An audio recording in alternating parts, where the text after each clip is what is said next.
News world में आपका स्वागत है। मैं हूं आपके साथ मोहम्मद कमर खान। कोविड-19 वायरस से फैली महामारी ने दुनिया को बहुत कुछ सिखा दिया।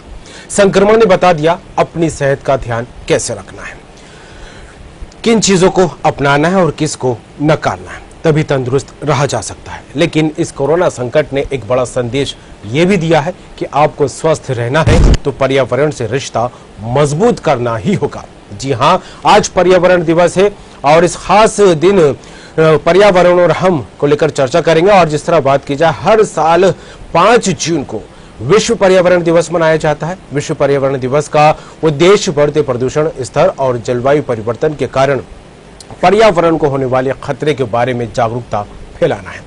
पहला विश्व पर्यावरण दिवस 1974 में मनाया गया था, जिसने पर्यावरण में सकारात्मक बदलाव को प्रेरित करने के लिए एक वैश्विक मंच प्रदान किया। पहले विश्व पर्यावरण दिवस की थीम केवल एक पृथ्वी थी, लेकिन तब से लेकर अब तक थीम बदलती दिखाई दी और केवल एक पृथ्वी अब अलग अलग रूपों में नजर आने लगी और कहीं ना कहीं इसकी जिम्मेदारी जो है मानव जाति को ही माना जाने लगा है, क्योंकि कई सारे बदलाव, कई सारी जरूरतों को पूरा करने को लेकर मानव जाति ने, इंसानों ने काफी कुछ जो ऐसे कदम उठाए पर्यावरण को कहीं ना कहीं नुकसान पहुंचाते दिखाई देते हैं। लेकिन ये धरती का रूप अब बदल सा गया है। तेजी से होती औद्योगिकरण और पेड़ों की होती अंधाधुंध कटाई से पर्यावरण को हो रहे संभावित नुकसान को लेकर अक्सर बात कही जाती है, लेकिन इन बातों पर कितना अमल किया जाता है, ये एक बड़ा सवाल आज भी बना हुआ है। इस बार 47वें विश्व पर्यावरण दिवस की थीम जलवायु परिवर्तन से निपटने के लिए पारिस्थितिकी तंत्र की बहाली ये थीम रखी गई है और इसके अलावा इको सिस्टम की बहाली के लिए प्रजातियों को होते नुकसान को रोकना महत्वपूर्ण है। 1987 में संयुक्त राष्ट्र ने विश्व पर्यावरण दिवस के उत्सव के लिए मेजबान देश को हर साल बदलने का फैसला किया था और इस साल पाकिस्तान संयुक्त राष्ट्र पर्यावरण कार्यक्रम के सहयोग से वैश्विक मेजबान बना हुआ है।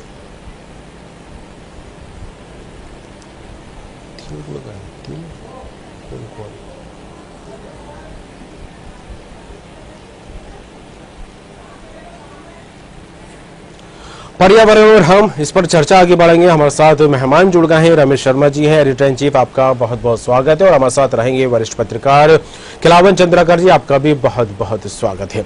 सबसे पहले रमेश जी, आपसे जानना चाहेंगे, जिस तरह से पर्यावरण दिवस हर साल तो आता है 5 जून को, और इस दिन जागरूकता को लेकर कई तरह के अभियान चलाए जाते हैं, कई संदेश ऐसे दिए जाते हैं और गंभीरता बरतने की बात अक्सर हर साल इस दिन होती दिखाई देती है कि पर्यावरण को हमें बचाना है, पर्यावरण बचेगा तो हम बचेंगे और पर्यावरण से ही हमारा स्वास्थ्य जुड़ा हुआ है। तो किस तरह देखें इस दिन को और किस तरह देखें इस दिन किए जाने वाले कार्यक्रमों को?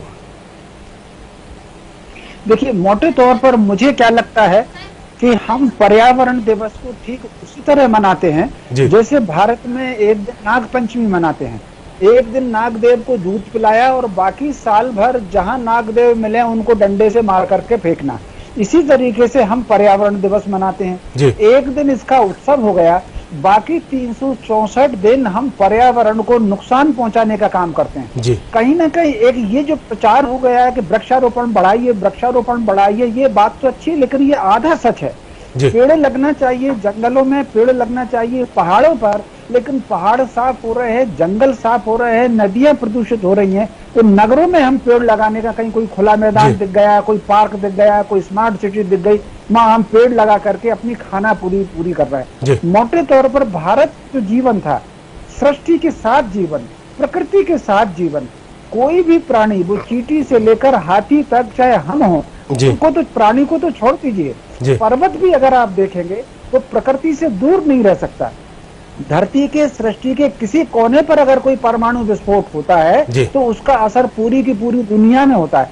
इसी तरीके से ये जो पेट्रोल का धुआं, डीजल का धुआं, फैक्ट्रियों का केमिकल, ये जो बराबर फैक्ट्रियों के धुएं, ये जो हम बराबर फैला रहे हैं, तो इस समय तो और कितनी ग्रीन गैसेस, कितनी सारी ग्रीन हाउसेस की कितनी गैसेस पूरी दुनिया में बन रही हैं। कल्पना कर सकते हैं जो अमेरिका की आबादी दुनिया में परसेंटेज देख लीजिए, उनकी 32-34 करोड़ की आबादी है, लेकिन प्रदूषण में उनका योगदान लगभग 18 से 20% उनका योगदान पड़ता है। तो मोटे तौर पर हम ये तत्कालिक सुविधा के लिए ये जो हम अपना जीवन अपना रहे हैं, इससे पर्यावरण को बहुत नुकसान पहुंचा रहा है हमको कहीं ना कहीं अपना सोचने का तरीका, जो भारत में आप अगर देखेंगे तो ऋग्वेद से लेकर के रामायण तक, सबसे आखिरी ग्रंथ रामायण, सबसे पहला ग्रंथ ऋग्वेद, कदम कदम पर प्रकृति की सेवा, प्रकृति के साथ मिलना, प्रकृति के अनुरूप जीवन, प्रकृति के अनुरूप सोचना, वो जो जीवन है उसी से सृष्टि चलेगी, उस जीवन चलेगा और उसी से हम बचेंगे।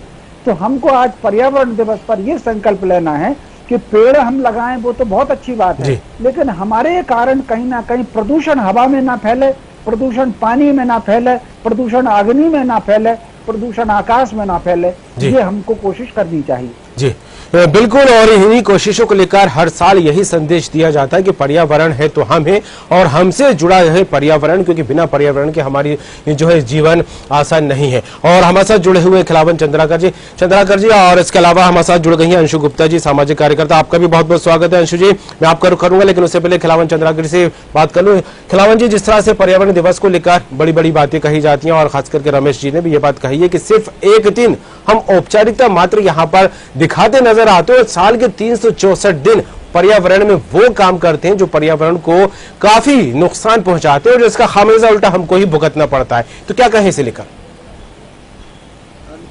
भाई, मैं रमेश जी से बिल्कुल सहमत जी। हम पर्यावरण विश्व पर्यावरण दिवस को 5 दिन के औपचारिकता के रूप में, और वो भी अंतर्राष्ट्रीय स्तर पर एक शुरुआत आज से 45-46 साल लगभग 47 साल लगभग पहले शुरुआत हुई थी, उसको निभा रहे हैं समझ लीजिए। इससे पहले भी हमारी भारतीय संस्कृति में निश्चित रूप से हरियाली अमावस्या नाम का एक त्योहार है, जिसको हम प्रकृति की पूजा, पर्यावरण की सुरक्षा का संकल्प के रूप में वर्षों से मनाते आ रहे हैं। नहीं मालूम कब से हमारे पूर्वज उसको शुरुआत करके आज मना रहे हैं। और उसके बाद हमने देखा कि खेतों में जब किसान हल लेके जाता है या बाड़ी में कोई अपने जो खलिहान है उसमें कोई हरियाली को विकसित करते रहता है, साल भर प्रक्रिया चलते रहती है। लेकिन अब इस हमने अंतर्राष्ट्रीय पर्व के रूप में इसको औपचारिकता मात्र के रूप में मनाने शुरू कर दिए हैं। मेरा ये मानना है, रमेश जी भी इस पर सहमत होंगे निश्चित रूप से, कि हम विकास के दौर के साथ लगातार पर्यावरण का नुकसान करते जा रहे हैं। बड़े बड़े बांध बने हैं, एक भी बांध ऐसा उदाहरण बता दीजिए मुझे जिसमें बड़े बांधों में हजारों एकड़ बल्कि लाखों एकड़ में फैले जंगल नष्ट हो गए, और प्रकृति का कितना बड़ा नुकसान हुआ इसका अंदाजा हम नहीं लगा सकते। हालांकि प्रोजेक्ट जो चलाता है, जो प्रोजेक्ट तैयार करता है, उसमें यह शामिल रहता है कि जितना जंगल हमारा डूब में आ रहा है या जितना हमको पर्यावरण का नुकसान हो रहा है उतने हम विकसित करेंगे। लेकिन क्या हम विकसित कर पाए अभी तक? बिल्कुल। यदि वन विभाग द्वारा या कुछ दूसरे विभागों द्वारा वृक्षारोपण की औपचारिकता की जाती है, उसी की मॉनिटरिंग कर ली जाए तो पता चलेगा। अभी भी बड़े बड़े प्रोजेक्ट, जैसे आपने नर्मदा, जैसे चंबल में की बात हो रही है, बेतवा चंबल में का, बेतवा वाले जो बुंदेलखंड में स्थापित होना उसकी बात हो रही है। उसमें कितना बड़ा पन्ना टाइगर रिजर्व का एक बड़ा हिस्सा जाने वाला है उसमें। अभी उसी छतरपुर जिले में बक्सवा में हीरा खदान बन रही है, उसमें कितने सारे पेड़ काटे जा रहे हैं, शुरुआत हो गई। बिल्कुल खिलावन जी, यही तो एक सबसे बड़ा सवाल बना हुआ है। जी बिल्कुल, यही एक बड़ा सवाल बना हुआ है। पर्यावरण को बचाने का संदेश बार बार दिया जाता है, लेकिन कहीं ना कहीं संदेश देने वाले लोग वही अमल नहीं करते। जी खिलावन जी, यहाँ पर उसका काम, खिलावन जी यहाँ पर मैं रोकूंगा आपको। अंशु गुप्ता जी हमारे साथ जुड़ी हुई है, जो कि सामाजिक कार्यकर्ता है। अंशु जी, जिस तरह से बात की जाए समाज और पर्यावरण, जिस तरह से समाज पर्यावरण से जुड़ा हुआ है, पर्यावरण ही समाज से जुड़ा हुआ है, और दोनों एक दूसरे के पर्याय हैं, ये कहना गलत नहीं होगा, क्योंकि समाज से जुड़े लोग ही अगर पर्यावरण को सुरक्षित रखेंगे तो तभी पर्यावरण में रहने वाले लोग ही सुरक्षित रह पाएंगे। किस तरह देखते हैं आप इसको?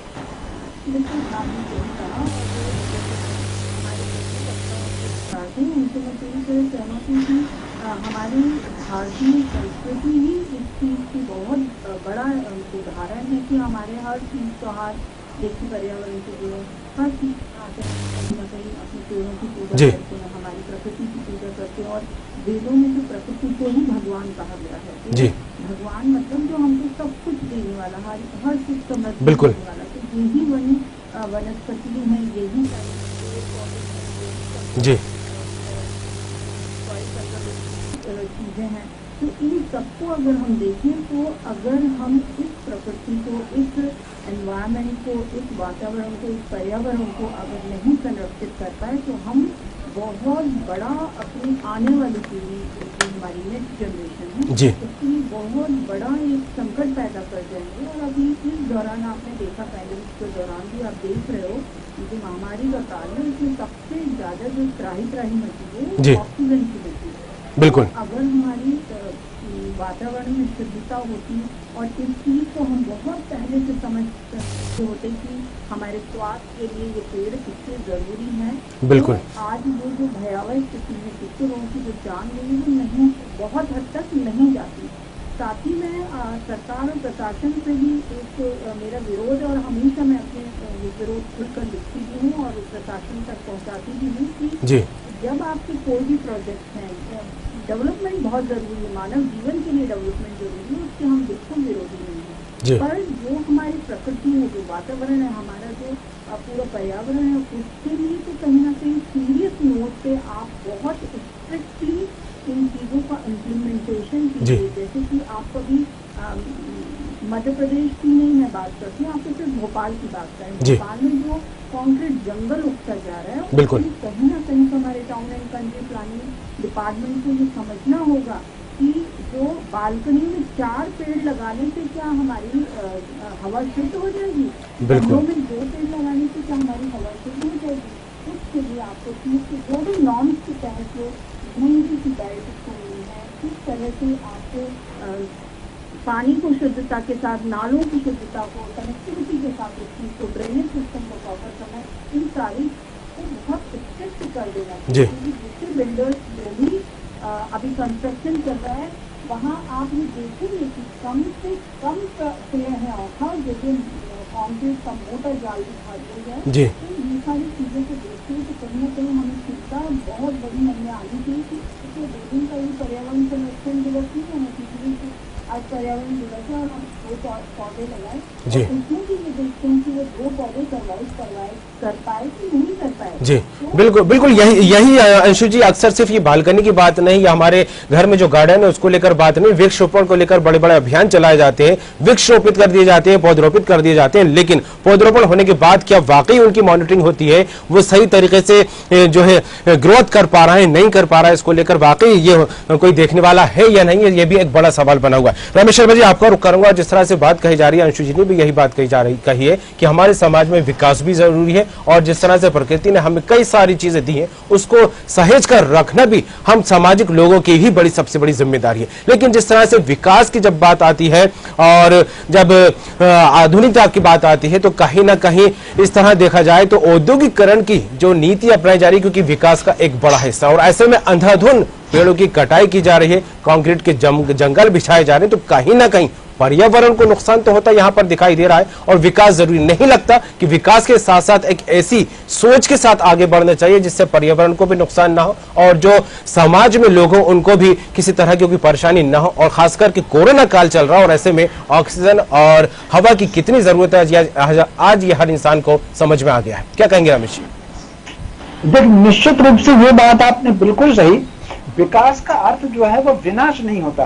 आज जिन योजनाओं को हम विकास कर रहे हैं वो योजनाएं हमको विनाश की तरफ लेकर के जा रही हैं। जीवन सदैव चलता है तो वो संतुलन से चलता है। मोटे तौर पर अगर आप देख लीजिए, विकास के नाम पर ये जो हमारी आधुनिक दौड़ है उसके कारण ही ग्लोबल वार्मिंग शुरू हुआ और जीवन का संकट धरती पर संकट उत्पन्न हो गया और अब जीवन की तलाश चंद्रमा पर और मंगल पर की जा रही है। तो मोटे तौर पर हमेशा जीवन संतुलन से चलता है। जितना अंधकार है उतना प्रकाश है, जितनी आपको निद्रा लेना है उतनी आपकी सक्रियता रहेगी और बीच के सुबह के 4 घंटे और शाम के 4 घंटे ये संधि काल के माने गए हैं। तो कहने का मतलब है कि जीवन संतुलन से चलता है। ये संतुलन आपको प्रकृति के साथ अपनाना चाहिए। और चंद्राकर जी ने बिल्कुल सही बात कही। इसी संतुलन के लिए हमारे 30 त्योहार थे। हरियाली अमावस्या एक त्योहार तो था ही बड़ा त्योहार। इसके साथ साथ कभी हम पीपल की पूजन कर रहे हैं, कभी बड़ की पूजन कर रहे हैं, कभी केले की पूजन कर रहे हैं, कभी बील की पूजन कर रहे हैं। ये जो हमारे यहाँ कभी नदी की पूजन कर रहे हैं, कभी तालाब की पूजन कर रहे हैं, कभी पहाड़ की पूजन कर रहे हैं। तो ये जो विभिन्न त्योहारों का परंपरा थी, ये प्रकृति से तालमेल और करने की ही जरूरत थी। तो मोटे तौर पर बिल्कुल सही चंद्राकर जी ने भी बात कही और अशु ने भी बिल्कुल सही बात कही। कहीं ना कहीं हो गया, अभियान चल गया कि साहब वृक्षारोपण होना चाहिए। एक सवाल मैं आपसे पूछना चाहता हूँ, आपके माध्यम से समाज से पूछना चाहता हूँ। अकेले मध्य प्रदेश में आज ही अखबारों में आंकड़े छपे हैं, लगभग 380 करोड़ रुपया पर्यावरण सुधार के लिए प्रतिवर्ष खर्च होता है। बिल्कुल। लेकिन इतना रुपया खर्च करने के बाद प्रतिवर्ष इसकी डिग्री कम हो रही है, पर्यावरण बिगड़ रहा है, सुधार नहीं हो रहा है। अगर इतना रुपया हम खर्च कर रहे हैं, इसका मतलब हमें विचार करना चाहिए कि अगर हमारा रुपया सही दिशा में खर्च हो रहा है तो इसका मतलब नुकसान पहुंचाने वाली कौन सी चीज है। केवल पेड़ लगाने से पर्यावरण नहीं बचेगा। पर्यावरण को जो असंतुलित कर रहे हैं, ये ठीक उसी प्रकार है कि नदियों में, तालाब में हम सीवेज का पानी डालें और फिर आरओ लगा करके पानी पिए। अगर आपने सीवेज का पानी रोक देंगे नदी तालाब में, तो फिर आरओ की जरूरत ही नहीं होगी। वो फिर आरओ कितना पानी वेस्ट करता है। बिल्कुल। विकास के नाम पर हम एक क्षण तो दिखता है कि हम आगे बढ़ रहे हैं, लेकिन ये हमको बहुत नुकसान पहुंचा रहा है। हमको विकास का आधारभूत जो चिंतन है उसमें परिवर्तन करना पड़ेगा और प्रकृति के साथ संतुलन से जीना पड़ेगा। जी बिल्कुल। और कहीं ना कहीं जिस तरह से आरओ का जिक्र आपने किया कि वाकई हम फिल्टर किया हुआ पानी पीने की आदत लगातार बनाते दिखाई दे रहा है, लेकिन जिस तरह से इस फिल्टर का इस्तेमाल करते हैं तो उसमें प्राकृतिक चीजों से जुड़ी हुई कई चीजें इस्तेमाल होती हैं, क्योंकि बिना बिजली के, बिना उसके फिल्टर भी काम नहीं करेगा और बिजली बनाने के लिए भी कहीं ना कहीं प्राकृतिक साधनों की जरूरत पड़ती है। इस वक्त रमेश जी हमारे साथ जुड़ गए हैं पर्यावरणविद उमाशंकर तिवारी जी। आपका बहुत बहुत स्वागत है उमा जी। धन्यवाद जी। उमाशंकर जी, आज पर्यावरण दिवस है, कहने को तो विश्व स्तर पर इसको काफी अच्छे तरीके से मनाया जाता है, कई तरह के अभियान चलाए जाते हैं, कार्यक्रम आयोजित किए जाते हैं, लोगों को जागरूक करने के लिए कई तरह के संदेश और कई तरह के स्लोगन आज के दिन देखने को मिलते हैं। लेकिन क्या लगता है जिस तरह से पर्यावरण को लेकर हम सहेजने की बात अक्सर किया करते हैं, क्या वो गंभीरता आज लोगों में देखने को मिलती है? क्योंकि स्वार्थ के चलते लोग पर्यावरण से कहीं ना कहीं खिलवाड़ तो करते दिखाई दे रहा है, लेकिन इसकी सच्चाई को शायद नहीं समझ पा रहे हैं।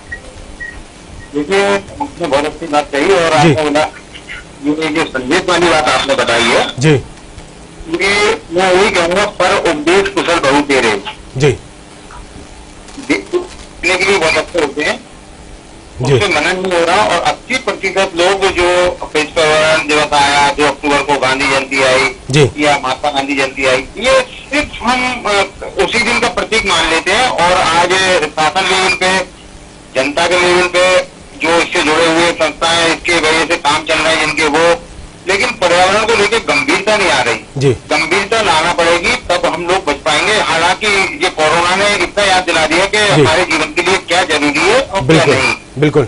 और जो चीजों को हमें रखना होगी, पेड़ों को और पर्यावरण के संरक्षण के लिए जनता की भी बहुत बड़ी जवाबदारी है। बिल्कुल। आपने यहाँ पर कोरोना का जिक्र किया है तो ये बात जरूर मैं कहना चाहूंगा कि जिस तरह से ऑक्सीजन को लेकर महामारी मचती दिखाई दी और प्राकृतिक वातावरण से ही ऑक्सीजन हमें उपलब्ध होती है, जिस तरह से बात की जाए इसको लेकर, लेकिन जिस तरह पर्यावरण को लेकर बात की जाए तो नहीं लगता कि आज जो मानव जाति कदम उठा रही है विकास के नाम पर, उसी विकास के जरिए आज खुद पर्यावरण अपनी सांसें ढूंढता दिखाई दे रहा है। नहीं, बिल्कुल। देखिए, आप सुंदरता भोपाल को स्मार्ट बनाने की क्या जरूरत है? भोपाल सुंदरता और केवल अधिकारियों के घर हरे हो रहे हैं, उससे जुड़े महकमे के जो है जुड़े हुए लोग, पदाधिकारी, अधिकारी, सभी उनके घर हरे हो रहे हैं, लेकिन शहर और गांव हरे नहीं हो पा रहे। क्षेत्र जो कम हरियाली होने का मुख्य कारण ये है कि जो करोड़ों रुपया आता है उसको कोई देखने वाला नहीं है। पेड़ सूख गए। अरे भाई, पेड़ सूख कैसे गए? उसकी जिम्मेदारी जिनको तय थी उन पर क्या कार्रवाई हुई? अगर किसी की हत्या हो जाती है, किसी को जो घायल हो जाता है, उसका बराबर केस चलता है, जेल भरी जा रही है, लेकिन पेड़ों के हत्यारों को कब रोका जाएगा? पेड़ों की जो हत्या कर रहे हैं, पेड़ों से जुड़े हुए लोग हैं, जो इसके नाम पर करोड़ों अरबों रुपया जा रहा है और जो बड़े जोर शोर से मनाया जाने लगा है, इसमें बड़े बड़े लोग इन्वॉल्व है और ये बहुत बड़ा घोटाला है जो लोगों को समझ में नहीं आ रहा। मैं देख रहा हूँ हर साल करोड़ों पौधे, भोपाल में अकेले हर साल 10 लाख 20 लाख पौधे लगाए जाते हैं, हर स्कूल को एक टारगेट दिया जाता है, हर सरकारी कार्यालय को टारगेट दिया जाता है, उसके नाम पे फंड भी जारी होता है और वो लोग क्या करते हैं, जरा सा गड्ढा खोदा और लगा दिया, पेड़ सूख जाते हैं। लोगों को क्या है, जब तक पैसे कमाने की आदत पड़ी है, जब तक लोग अपनी जेब हरी करेंगे तब तक है ना धरती माता हरी नहीं हो पाएगी। इसमें सबसे पहले सुधार की जरूरत है कि लोगों को आगे आना चाहिए, और जब तक लोग सुधरेंगे और जनता सुधरे, और सरकार को सबसे बड़ी जो भूमिका सरकार की है, तो सरकार के पास जो संसाधन है उससे सरकार को मॉनिटरिंग करने की जरूरत है। और पाम के पेड़ लगाए गए, अभी स्मार्ट सिटी में बड़े बड़े वृक्ष काट दिए, नीम, पीपल, आम, बरगद, लेकिन पाम के पेड़ लगाए गए उस तरफ कोई ध्यान नहीं दे रहा है। बोगनवेलिया लगाया जा रहा है, उस तरफ कोई ध्यान नहीं दे रहा है। आखिर क्यों ध्यान नहीं दे रहे? भोपाल में लगातार पेड़ कट रहे हैं, प्रदेश में बिल्कुल उमाशंकर जी, सिर्फ बात भोपाल की ही नहीं है, बात सिर्फ भोपाल की ही नहीं है, सुंदरता को लिए, सुंदरता के खातिर खूबसूरती को ही मिटाया जा रहा है, जिस तरह से एक बड़ा सवाल ये भी बना हुआ। मैं फिर एक बार रुक करूंगा जी, मैं एक बार फिर रुक करूंगा आपका उमाशंकर जी, और हमारे साथ जुड़े हुए खिलावन जी, जिस तरह से बात अक्सर निकलकर सामने आती है कि पर्यावरण दिवस तो आया है, बड़ी बड़ी बातें होती हैं, लेकिन हरियाली को मिटाने को लेकर हरियाली ही लगाने की बात अक्सर कही जाती है। यहां तक कि जो समाज के जिम्मेदार हैं, जनप्रतिनिधियों को लेकर बात की जाए या प्रशासन के स्तर पर जो बात निकलकर सामने आती है, बड़ी बड़ी बातें कही जाती है। तो क्या लगता है इस हरियाली को लेकर हर आदमी कितना खुशहाल है और कितनी जिम्मेदारी से इस हरियाली को जो है हरा भरा बनाने के लिए अपनी जिम्मेदारी निभाता नजर आता है? देखिए कमल भाई की पर्यावरण की सुधार के लिए, पर्यावरण की सुरक्षा के लिए सिर्फ हरियाली में वृद्धि करना जरूरी नहीं है जी। हरियाली में वृद्धि के साथ साथ हमें प्रदूषित होती नदियों पर भी ध्यान देना है। बिल्कुल, हमें जो पहाड़ में पेड़ों की जो बिल्कुल पहाड़ पत्थर के पहाड़ रह गए हैं, जहाँ पहले कभी हरियाली हुआ करती थी, उस पर भी ध्यान देना है। हमें बिगड़े हुए जो वन है, जो वन पहले किसी जमाने में बहुत घना वन हुआ करता था, बिगड़ा हुआ वन कहलाता है, उनमें ज्यादा से ज्यादा ऐसी प्रजाति के पौधे को उगाना चाहिए जो ऑक्सीजन उत्सर्जन ज्यादा से ज्यादा कर सके। आज आपने शुरुआत में जब कार्यक्रम की शुरुआत कर रहे थे तब आपने कोरोना का जिक्र किया, कोरोना के समय ऑक्सीजन की कमी का जिक्र किया, और इस तरह से लोगों ने ऑक्सीजन के लिए त्राही किया है कि हम आपसे किसी से छुपा नहीं है। बिल्कुल, तो मुझे लगता है कि पर्यावरणविदों से, वैज्ञानिकों से इस बात की तस्दीक की जानी चाहिए। वैसे हम लोग जो जानते हैं प्रकृति में जो उपलब्ध है, पीपल का पेड़, बरगद का पेड़, नीम का पेड़, कुछ ऐसे पेड़ है जिससे ज्यादा से ज्यादा ऑक्सीजन का उत्सर्जन होता है। तो मेरा कहना यही है कि इस तरह से विशेषज्ञों से राय लेकर के ऐसे पौधों को ज्यादा से ज्यादा, ऐसे पेड़ों को ज्यादा से ज्यादा उगाना चाहिए जिससे पर्यावरण में ऑक्सीजन ज्यादा से ज्यादा हमें। बिल्कुल रमेश जी, अंतिम प्रतिक्रिया एक आपसे लूंगा छोटी सी। जिस तरह से 1974 में इस दिन को मनाने को लेकर शुरुआत की गई थी, तब से लेकर आज तक लगातार मनाया जा रहा है, और हर साल इसको लेकर कोई ना कोई एक नई थीम बनाई जाती है। जब पहली बार मनाया गया तो केवल पृथ्वी नाम से इसको जो है संबोधित किया गया था, इसका जो है एक टाइटल दिया गया था, और इस थीम के आधार पर मनाया गया। कई थीम आ गई, कई देशों को इसकी मेजबानी का मौका भी मिलता दिखाई दिया 1987 के बाद। इस बार की जो मेजबानी कर रहा है वो पाकिस्तान कर रहा है। अच्छी बात है, हर देश को आगे आना चाहिए, लेकिन जिस तरह से इतने साल गुजर गए इस दिन को सेलिब्रेट करते हुए, कितना फर्क पड़ता दिखाई दिया, वो भी तब जब प्रकृति ने हमें कई सारी खूबसूरती की चीजें दी हैं, या यूं कहा जाए एक बहुत ही खूबसूरत पेंटिंग हमको बनाकर दी है, तो लेकिन कहीं ना कहीं इस पेंटिंग के रंगों से ही खुद खिलवाड़ करने लगे हैं। रमेश जी, मुझसे पूछा आपने? जी रमेश जी। हाँ, निश्चित रूप से, स्वाभाविक रूप से कहीं ना कहीं हमको इसको चिंता तो करना ही पड़ेगी। ये जो औपचारिक बातें हैं, इनसे अलग हट करके हमको ध्यान रखना पड़ेगा। पेंटिंगें अच्छी बनती हैं, लेकिन कहीं ना कहीं ये प्रत्येक व्यक्ति की जवाबदारी है। ये काम सरकार से नहीं हो सकता।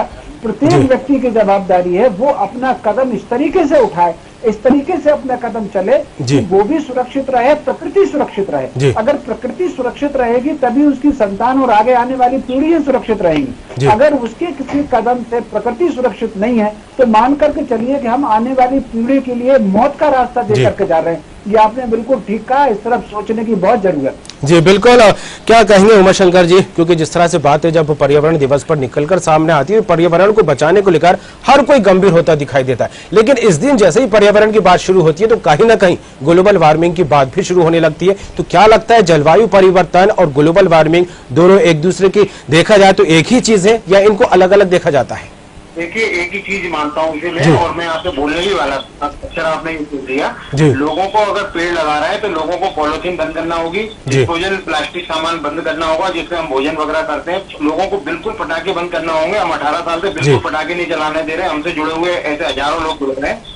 और हम अपने घरों की छत पर व्हाइट पेंट करवा रहे हैं, या तो आप व्हाइट सीमेंट में फेविकोल मिला के लगाएं, तो जो अपना तापमान बढ़ेगा, अब तापमान बढ़ने से रोकना है। और 2025 तक के ये संकेत मिले कि अगर 2 डिग्री तापमान बढ़ेगा तो हमें उसकी बहुत ज्यादा खामियाजा आम जनजीवन और पशु पक्षी सबको भुगतना पड़ेगा। तो हमें इन चीजों की तरफ गंभीरता से सोचने की जरूरत है। एक दिन में दीपावली के समय जो अच्छा कोरोना नहीं आया, नहीं बहुत ज्यादा लोग मर जाते हैं, अभी 3 लाख से अधिक मरे।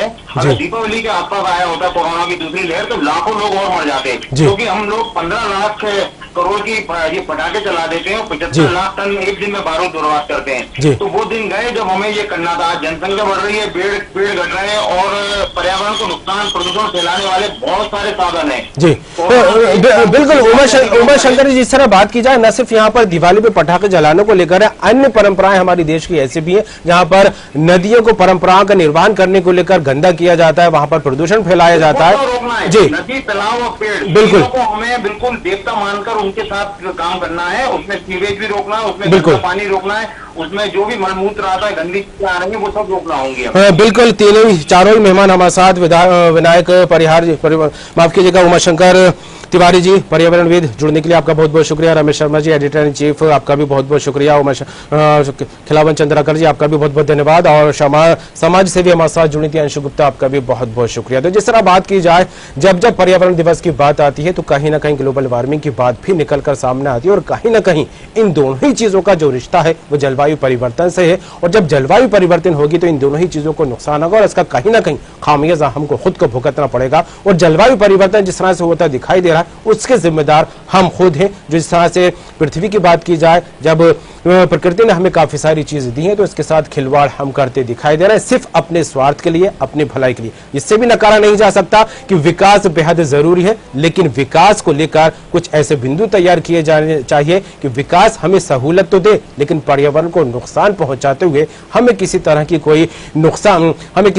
कोई जो है तकलीफ ना दे, क्योंकि जब इस तरह की तकलीफ निकल कर सामने आती है पूरे मानव समाज को इसका खामियाजा भुगतना पड़ता है। और इसका एक बड़ा उदाहरण अभी हाल ही में देखने को मिल रहा है कोरोना महामारी के बीच, क्योंकि जिस तरह से ऑक्सीजन को लेकर तराही मची आप सब ने देखा, और किस तरह से जलवायु परिवर्तन की बात हो, पर्यावरण की बात हो, इम्यूनिटी सिस्टम बढ़ाने की बात बार बार कही गई। ये सिस्टम तभी स्ट्रांग होगा जब हमारा पर्यावरण स्ट्रांग होगा, सेहतमंद होगा पर्यावरण, तो स्वास्थ्य भी तंदुरुस्त बनेगा। फिलहाल इस खास पेशकश में इतना ही, दीजिए इजाजत। खबरों का सिलसिला लगातार जारी रहेगा।